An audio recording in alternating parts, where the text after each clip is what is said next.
Hi everyone.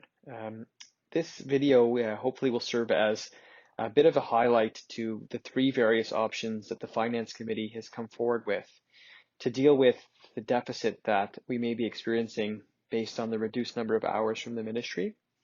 So for those of you who weren't at the department meeting, this is our current state. And basically, we've been reduced from about 68.6 hours to 63, which should be our basement floor, which provides us with monthly to yearly funding of $3.9 million. Basically, at the current state that we pay our weekly and weekend shifts, we run about $269,000 deficit that obviously we need to rectify going forward in February. So three options were put forward by the committee, and I thought I would highlight them all in a bit of detail for all of you to vote on. So option A is the option where we take the deficit and divide the daily deficit amongst each shift equally. So this comes to about an $81 reduction for all of the daytime shifts and an $89 reduction in all of the weekend shifts. By doing this, we're able to balance the budget and have a retention of about $3,000. And that's basically the highlight for option one, which is pretty simple. I'm going to jump to option C, which is the other sort of opposite approach, where the thought is that if the ministry is funding us for 63 hours, we should only work 63 hours. So by doing that, we've taken away an hour from the D shift, the D2 shift, the T shift, the DC2 shift, the E1 shift, and the E2 shift.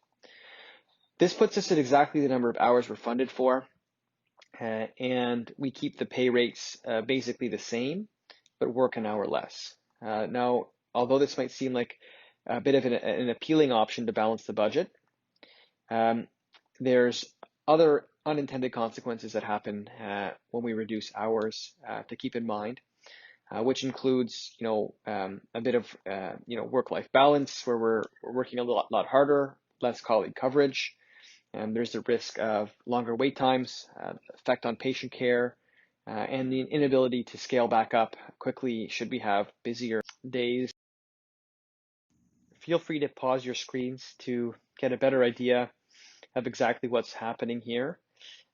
These columns serve to highlight the change absolute in pay per shift, but be cognizant of the fact that the hours worked are also decreased for the cells in yellow. This is the change per wage hourly, which were slightly adjusted so that all of the hourly rates for the weekend and weekdays made sense comparatively to other shifts. And this option will also have an impact on the student schedule. So that is something else to keep in mind. Option B is what we call the hybrid option, where we've taken away 2 hours from our 68 hours worked, and these fall off the E1 and the T shift, where we save some money through reduced work hours, but then the remainder of the changes were taken off shifts in proportion to what the finance team believed was the most equitable way to fund each shift. So the main areas to look at here, again, these are the absolute reductions per shift, and noting that the two shifts in yellow also have 1 hour less.